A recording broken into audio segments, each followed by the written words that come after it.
9 out of 10 startups fail. Women and minority-led companies receive less than 10% of all venture capital. This is an environment designed for failure. Startup Hype Man's mission is to use the power of story to make success inevitable, not the exception. And this podcast is designed for entrepreneurs to share lessons learned from their stories so that you can figure out what whatever it takes means for your company to make it. Let's kick it.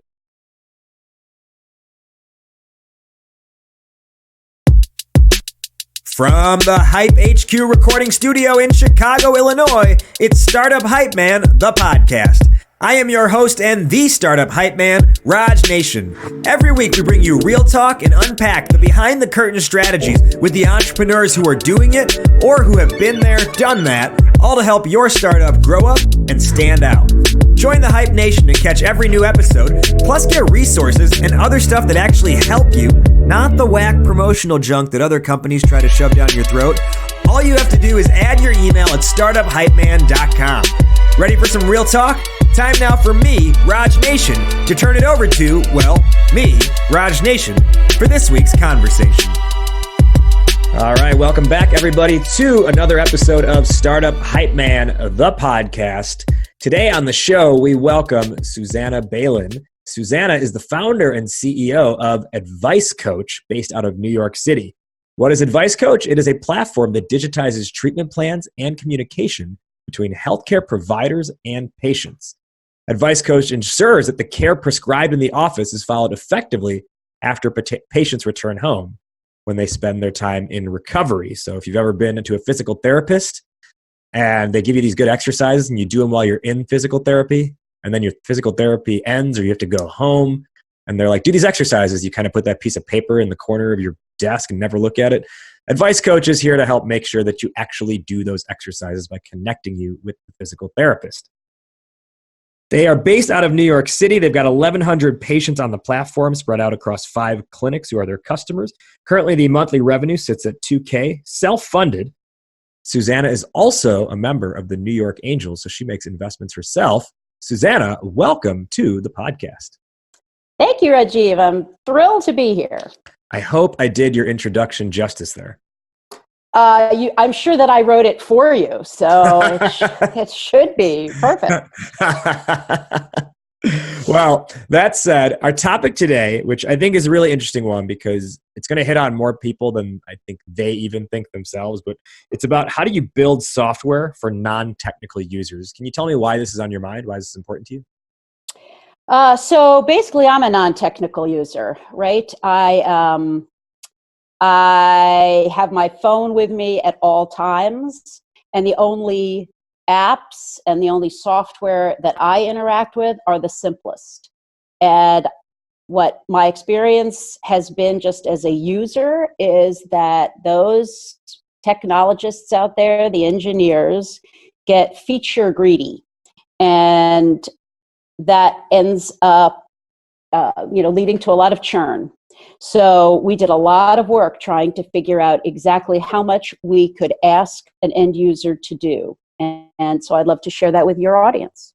Fantastic. And I'm very excited to dive all into that because I think, as you mentioned, a lot of us are non-technical users, whether we want to believe it or not. Before we get into all of that, let's learn more about you. Now, I mentioned you're based out of New York. Are you New York/East Coast born and raised? I am. New Jersey Turnpike, exit 9. I was brought up in Princeton, New Jersey, and have basically lived here in the tri-state area forever. Okay, so you're tri-state, born and raised. Do you feel that you have that East Coast edge to you? And if so, how do you think that plays out in the way you run your business? Wow, what a question. I guess I'd have to say yes, in that I'm outcome oriented, right? I want things to happen quickly because they can where we are. But remember, I grew up when everything was offline. There was no online. When I called someone and they weren't home, I couldn't leave a message. I couldn't text them. I couldn't email them. So the pace was a lot slower when I was growing up. So I think I'm probably a mix because I grew up in that slower time, and yet now I'm a tech entrepreneur. So get that deck out by 9 p.m. tonight, right? Okay, so that's an interesting point that you made. You grew up when, in the pre-internet, pre-even personal computer era, and that's paired with now literally working on software every day of the week, even the weekends. So do you think it's hard because you're obviously not other entrepreneurs, but if you were to compare yourself to others who at least you've met, do you think you're more patient than the average entrepreneur? I hope so. And here we get a little of my own, I'm going to stand up on my podium for just a couple of seconds. So I love Reid Hoffman and I love lean strategy. And I agree that you have to put things out there. Otherwise, there's no way for you to get feedback.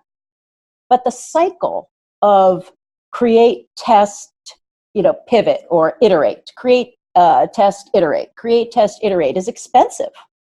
It's expensive in lots of resources. It's expensive in time. It's expensive in money. And most entrepreneurs I know I'm surrounded mostly by people under 35 who don't have a whole lot of time to prove whether or not they can make a living at their entrepreneurial venture. So I'm not sure if I'm more patient. I think I'm just more realistic. Well, and that's an interesting point you bring up, that the younger entrepreneurs can't afford the time to wait to prove because they have to make their living. You've already, you've made a pretty good living for yourself. So I want to talk a little bit about that. You are breathing rare air in that you have been to Harvard. You've gone to Harvard twice. You did an undergrad and a graduate degree there. Just couldn't get away. Tell me, what in your, what is that, 6, 7, maybe even 8 years you spent there in total, what do you feel you learned at Harvard that has helped you the most in your career? I'm not sure if Harvard makes any difference, but I do think that when you're surrounded by exceptional people, you realize how critically important it is to have exceptional people around you. And the difference between having that and not having that.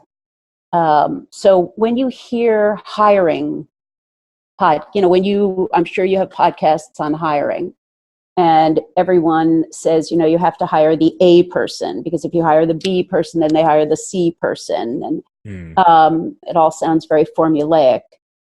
But the people I was surrounded with worked really hard. And they had a lot of grit, a lot of determination. And what I learned was that the only things that are really satisfying in life, meaningful in life, are hard. So it helped me not run away from hard things. Wow. Very, very profound. So after your time there, you founded something called the RAB Planning Center, and your maiden name is Rab, if I have that correctly, Yes. which involved raising angel financing. Yep. You modeled this after the Kaplan test prep, so this was a 7-week program where you were administering career counseling assessment tests, teaching job search skills to recent college graduates, and so on and so forth. Can you tell me what was the capital raise process like in 1988? Well, I had, in between college and business school, I had worked in venture capital when it really was venture capital. And so I had read a ton of business plans. We audited portfolio companies for Adler & Company, Hamburg & Quist, and Kleiner Perkins. So I was pretty well versed in what investors looked for in a business plan. And those business plans were like 50 pages long. So you had to do research, to know your user, had to know your market, you had to know every inch of your competition. So I saw a huge problem. Most of my college friends took jobs that they weren't suited for. And so how do you solve that problem? Well, you look to academia because they've generally studied these things. They've studied everything, and found an entire wealth of information about how to pick the right career for you, and then how to take that language and apply it to your job search materials, which in those days were resumes and cover letters and preparing informational interviews. Now it's pretty different. So I wrote my business plan. I sent surveys out by mail. I got a huge response rate, and I took all of that data and I networked. And I got money very fast, which, I was young.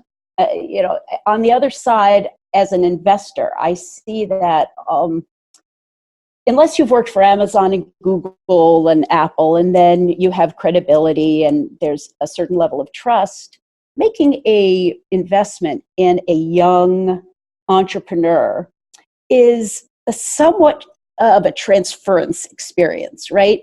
You're a 60-year-old person who sees a 20-year-old person who reminds you of yourself, and you have the disposable income to take a bet.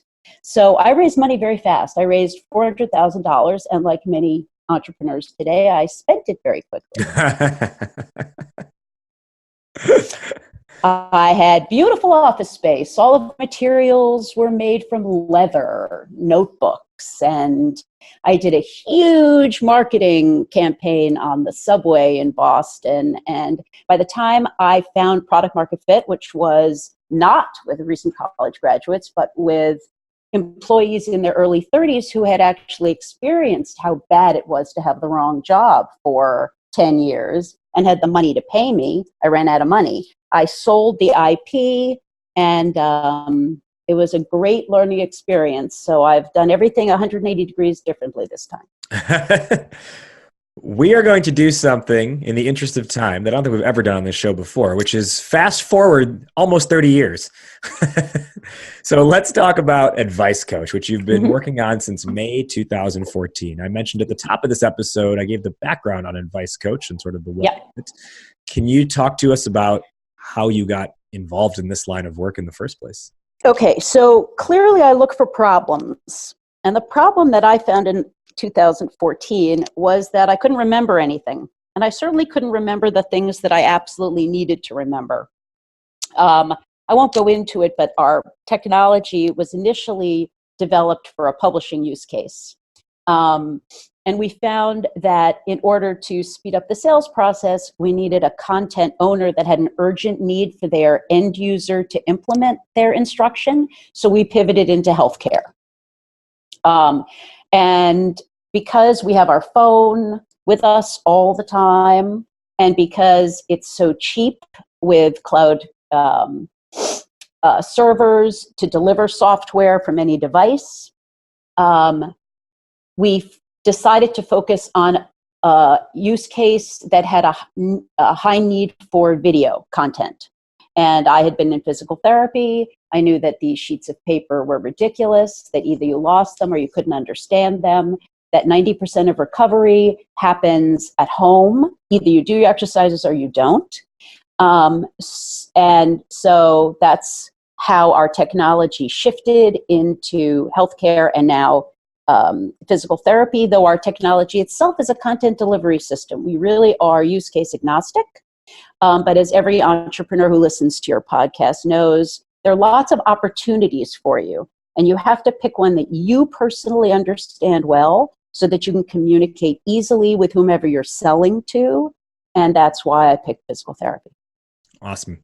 Now, just to remind everyone, as we dive into sort of the meat of this conversation now, AdviceCoach, Susannah's company, is focused on taking, say your physical therapist, for example. They give you those at-home exercises to do, usually on a sheet of paper. When you go home, you tend to just put that piece of paper away and not really do it. This is now providing a video portal where the PT can access the patient through video and show them the workout or show them the exercise or whatever that might be. Right. Now, the topic is, how do you build software for non-technical users? In your case, the non-technical user, it could be anyone from the 75-year-old going through occupational therapy to the 28-year-old athlete who's coming off of surgery. So if we're Wait, don't forget the physical therapists. And yeah, the people who I'm selling to. Yes. Right? So we've got a multitude of different archetypes here, if we will, right? You have the customer, the physical therapist. You have the end user, which again could be any number of people. Where was your starting point to figure out, how do I build this? Did you start with end user patient in mind or physical therapist in mind? So you have to start with who's going to pay you. So the first step was to find physical therapists who were already using video, who had their patients take out their phone and either take a video of the therapist demoing an exercise, or the therapist would take a picture of the patient demoing the exercise. So my early adopters already believed that the highest quality of care was a customized exercise, personalized for that patient's pain threshold, body type, et cetera, et cetera. So the first obstacle that we had to jump over was, how is this going to slow down my workflow, right? So physical therapy is a transaction for service business, right? If they're not seeing a patient, they're not getting paid. Mm-hmm. So throughput is very important. So we worked with a physical therapist until the UI and the UX actually made it faster for them to create a dynamic video during the appointment, then print out a piece of paper, circle an exercise, write notes by the exercise, show someone what they're supposed to do, and make sure that they understood what the exercise, how it was written. That is a process that is incredibly time-consuming and lengthy. What you mentioned, though, was that your early adopters are essentially people who are already doing something similar. Like they already had the wherewithal to take out their phone at the very least, open the camera app, and either take a photo or a video and then send it to the patient. Mm-hmm.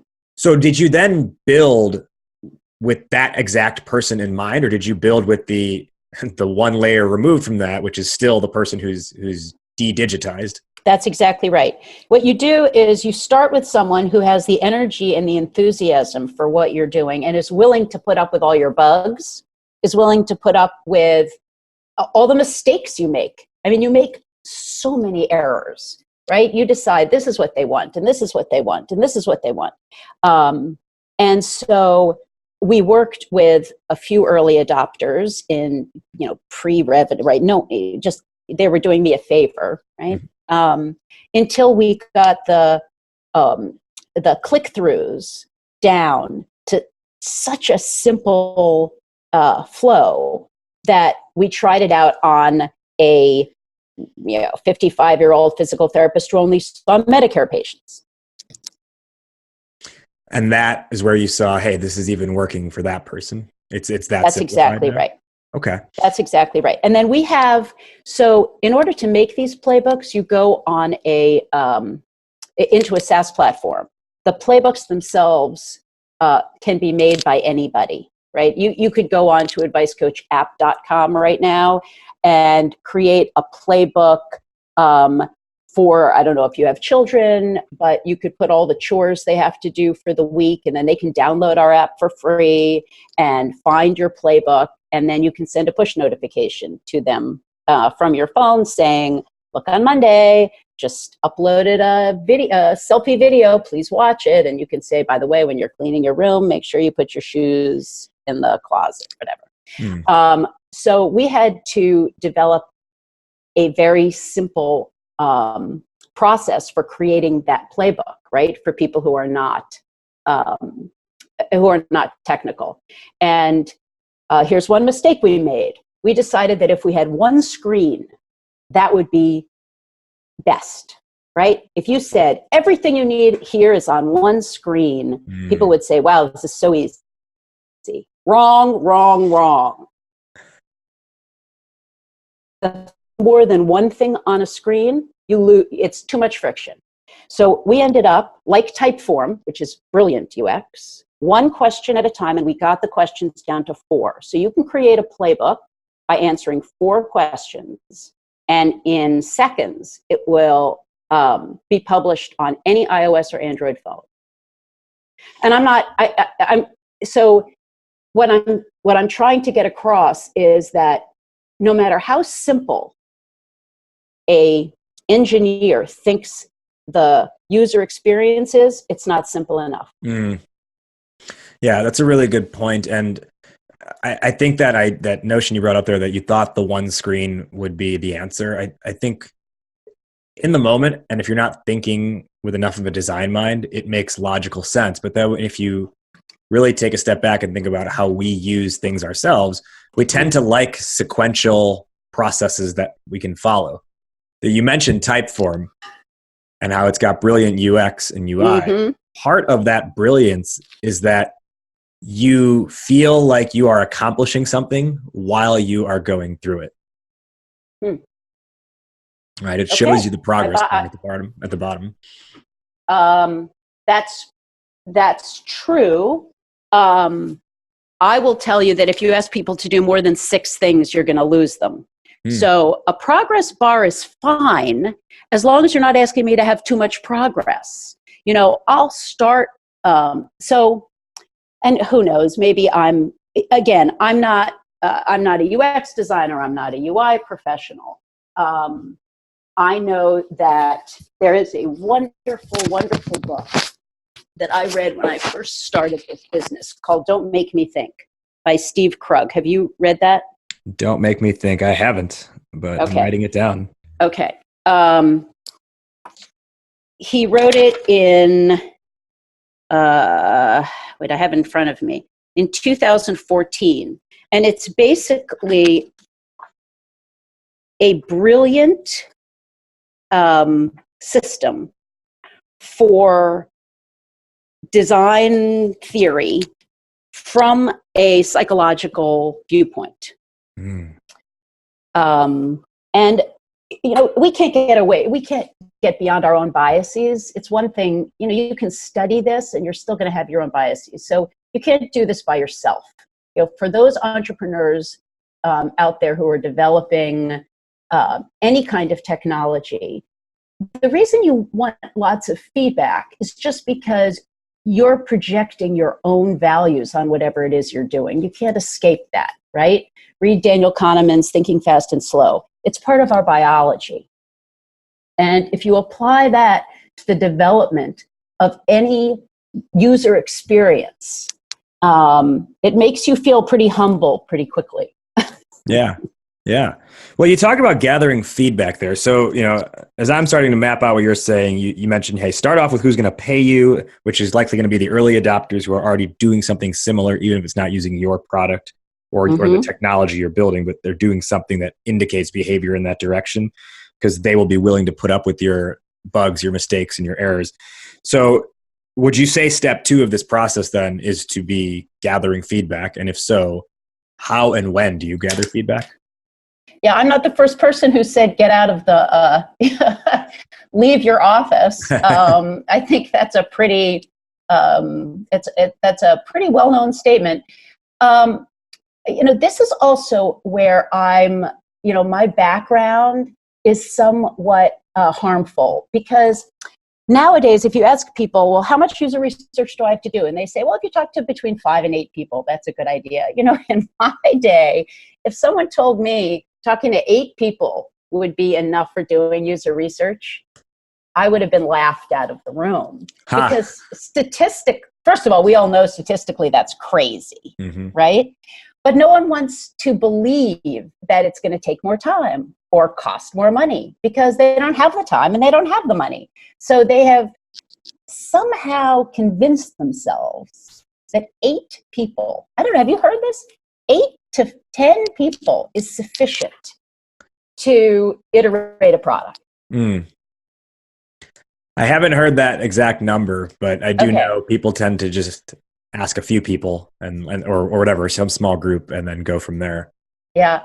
You know, that's, it's not a scientific process, and I'm not saying that you need to do random studies, But you have to be very careful if you're only asking 8 people. And I'm not talking about friends and family. Don't ask friends and family because they're all just going to give you good feedback because they want you to be happy. I'm talking about you really being extremely thoughtful about what each person's bias is toward whatever it is you're asking them for feedback about. And that's a longer conversation, but that's the only way that when you compile the data, it's going to have any substance to it. And that's my fear with these small numbers, is that you ask these few people, you then iterate on their feedback and their data, and then the outcome is not what you expected. And it may be how you are, phrasing the questions, who you've chosen to ask. I started, I'm not a technical, I'm obviously not a technical founder, but I taught myself balsamic and I did wireframes. And I realized very quickly that you can't explain technology. I mean, you think you can, but you can't. You have to watch someone actually clicking through. And the Envision prototypes, which are helpful, are ugly. And whereas about, maybe somewhere between 6 and 10 years ago, no one cared what things looked like, right? Now you have an entirely different audience. If something doesn't work and something doesn't look good the first time they try it, it is very hard to get them back. So where people are showing you what Twitter looked like in the early days and what Facebook looked like in the early days, forget about that. That is not a lesson for you today, right? Everything in context. So I strongly suggest, I've always, I believe that having a designer as a team member on a part-time basis is a critically important part of designing the workflow for the non-technical user. Because that's what they're used to seeing. Anyway. Well, this is interesting because it does go against the grain of what a lot of the advice that I even subscribe to, I don't know which one. Anyways, a lot of the advice that I follow around building things is minimum viable product, get something that works good enough and put it in people's hands. Are you suggesting don't do that and instead be very careful before you put it in anyone's hands? Yeah, those three words, minimal and viable and product, can be defined in many different ways. So I think MVPs are a crutch. I think raising money is a crutch. I think entrepreneurs measure their progress by these milestones when they're not tangible. They're not sustainable. That's a better word. They're not sustainable.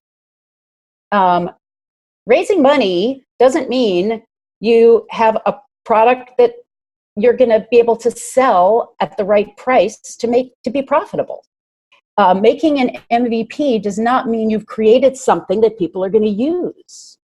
So that concerns me. And again, I think it has a lot to do with where I came from, where we had to do much more preparation before we could say we've made any progress. Well, and I think to your earlier point, everything in context, I think that's even key here, right? Like just the MVP as a standalone thing is like, yes, MVP if you've researched well enough and the core user mechanics mirror the actual product.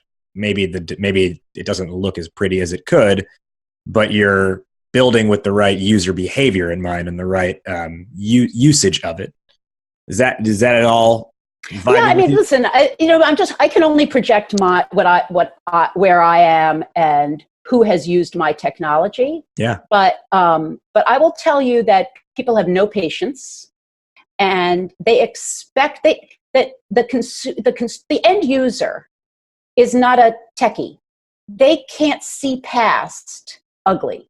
They can't see past, oh, the button's too small. they can't see past, it doesn't matter whether I put the button on the top or the bottom. If their keyboard covers any part of the button, they don't believe that you have technology that works properly. They don't. So if so you have to be very careful saying, oh, well, don't worry, we'll fix that later. They're not going to use it. Yeah, and I think, and you're right, it's the people who will use it are the ones who happen to be your friends or in some way who have some other, and you talk about the bias, right? Some other vested interest for supporting you. Mm-hmm. And they're like, yeah, send it again when it works and I'll look at it again. But the true cold user who you didn't have a previous relationship with of any kind, mm-hmm. the tolerance for bad or not working properly is so low. And I'm saying that from my own experience using different products or apps that just didn't quite work how I wanted them to. I'm like, this doesn't work. I don't want to waste time trying to figure it out. Mm-hmm. So I do see where you're coming from in that respect. Can you talk through then? So what I've got so far is you talked about start with who'll pay you, be sure to gather feedback and be thoughtful about existing bias. Can you talk through what is a good way to gather feedback? And are you actively asking them questions or are you just sitting back and observing? To be honest, the best way to get feedback is to put your product in the environment, we spoke about context, where it's going to be used. You can't sit in a coffee shop and show someone your SaaS platform for doing billing. Right? Right.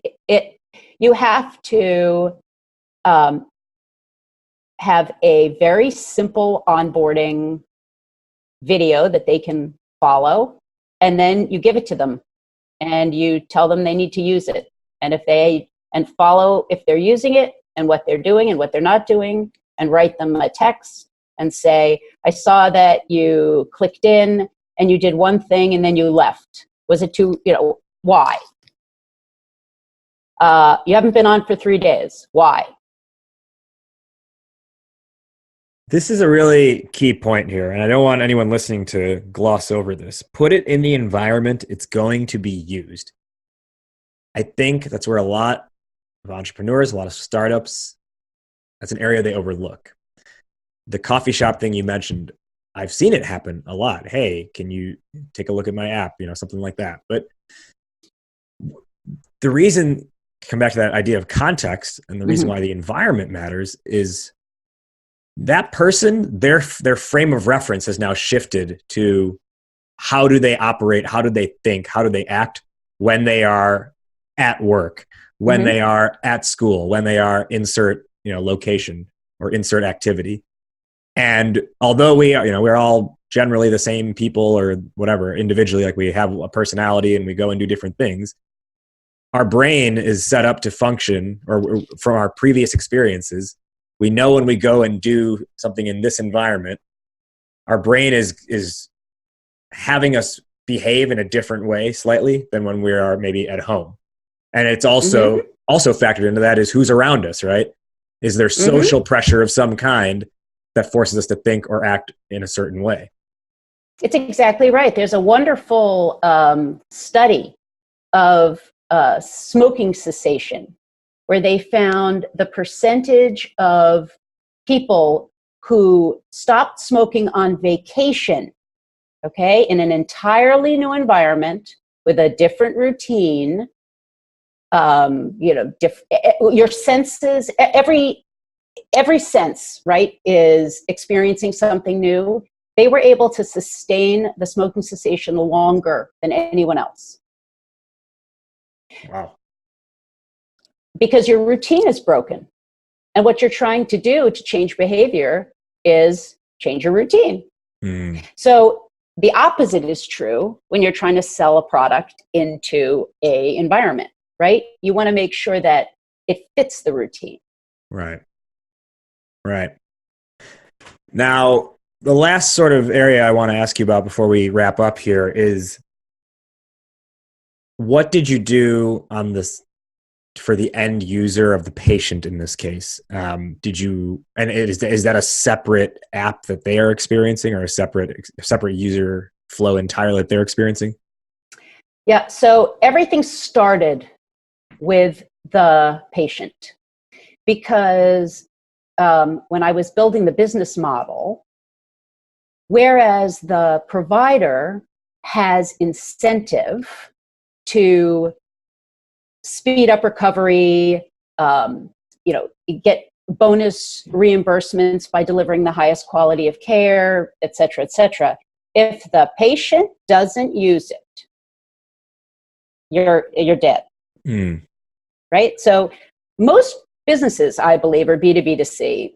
Because the C is the person, right? We call the C the consumer and B the business. You're always selling to a person. I know these acronyms have a place, but so who's using it?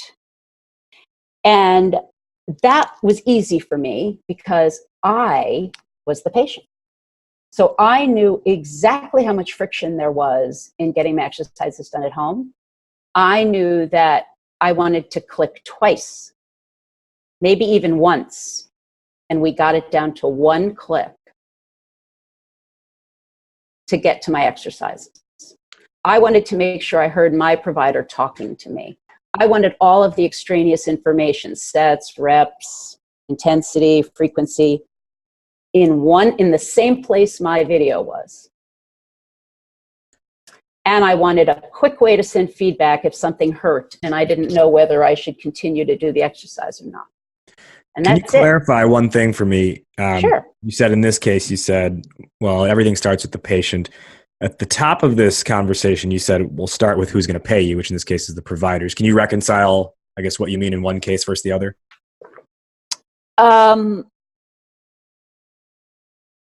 The sales process has to work with the person who's paying you. The person who's paying you needs to have their problem solved. If their problem has to do with someone else, that person needs to be able to interact, needs to want to use your product or service. So I know you're looking for an easy answer, and this is a little complicated, but you have to, those have to be parallel considerations. Now, sometimes you're, selling a product, whoever's paying you is the only person who's using it. But with subscription services, very often your customer is the distributor of your content, and the end user is the user of the content. And in both instances, their click flow, for lack of a better term, I'm sure there's a better way to say it, has to work in their environment. So I knew the patient was going to be interacting with my technology at home, doing something they don't want to do, right? It hurts to do your exercises, et cetera, et cetera. So there had to be as little friction as possible. The provider who's paying me needed to make sure it wasn't going to add time to his day. So you asked about the patient. So I answered that question, but they are both, they're both critically important for my business. And I would say, in anyone who's got the B2B to C model, that they should both be critically important. Otherwise, something's not going to work in that system. Before we wrap up, can you let our listeners know where they can find you, learn more about AdviceCoach? Sure. So advicecoach.com, if you are in physical therapy, if you know someone in physical therapy who is struggling with those pieces of paper, please send them to the website. They can email me directly at susannah.bailin@advicecoach.com. We actually have a way for the patient themselves to have their own playbook that they can walk into their appointment with and record the exercises themselves. Their provider doesn't have to be a client. And we provide that service for free. That's a really cool bottom-up approach to then potentially getting actual more providers on the platform. If you can put it in the end user's hand, and then they're using it, and the person's like, "Wait, what's that?" That's a really savvy strategy you're implementing there. You may have already answered this in that response right there, but I want to do something here that we haven't done on the show before, and now I'm kind of kicking myself that why didn't I do this for all the other episodes I've already recorded this season? But for the people listening, who would you like to be speaking with? Who can they connect you with if they were to reach out to you? Oh, that's very nice of you to ask. I would love to talk to a orthopedic surgeon. I'd love to talk to a health system. I'd love to talk to the owner of a multi-location physical therapy clinic. I'd love to talk to a therapist working inpatient or home care or outpatient. That would be terrific. I would love to get their feedback. Awesome. Glad I asked, because I may have an introduction for you. Yay. All right. So to wrap up, we will close how we finish every episode, which is our final responses, final takeaways, piece of advice here to our topic question for today. I'll start and then I'll throw it to you, Susannah. The topic today was, how do you build software for non-technical users? My two biggest takeaways from this were, out of the gate, find the people who are already behaving in this direction, even if they're not using the software that you have or anything like that, or even software, but are they already doing something that indicates a difference from the norm? Because they will put up with your mistakes. And then the other thing that I thought was really the real golden nugget out of this was, put the product in the environment in which it's going to be used to be able to get the most accurate feedback and observations possible. Susannah, how do you build software for non-technical users? Make sure you're not asking a non-technical user to understand technology. Come at it from a child's perspective. If you were handing it to a 6-year-old, how many instructions would you have to give them before they could use it? And also from the 1 foot in life before the internet and 1 foot in today, I would say that this need for speed, whether it's developing an MVP or using paid advertising to get lots of people to go to your website, are not sustainable business strategies. And be very careful that you don't fall into that sort of trendy world. She is Susannah Bailin, the founder and CEO of AdviceCoach, as well as a member of the New York Angels. Susannah, thank you for being on the show today. Rajiv, thank you for having me. It was really fun. That brings us to a close. Did you like what you heard? Did it tingle your earbuds? Support your startup ecosystem and share this episode with another founder to help them. If you don't have anyone in mind, then leave a rating and review of the show on iTunes so more entrepreneurs can learn about it. And if you want more, head to startuphypeman.com and click on the knowledge section to get a bonus blog post written by this week's guest where they unpack the topic even more. Remember to subscribe to the show on iTunes or Spotify or Google Play or wherever else you listen to podcasts. Startup Hype Man is more than a podcast. In fact, we support startups across the United States and globally develop sales and marketing acumen with messaging that stands out to customers and stands apart from competitors. Learn more and fill out a form at startuphypeman.com if you want to chat. Shout out to this week's guests for spending their time with us, and shout out to music artist Sir the Baptist for providing our show's theme song. Catch you next time. Hype Man out, word up, raise up. Got you howling at the moon, yeah.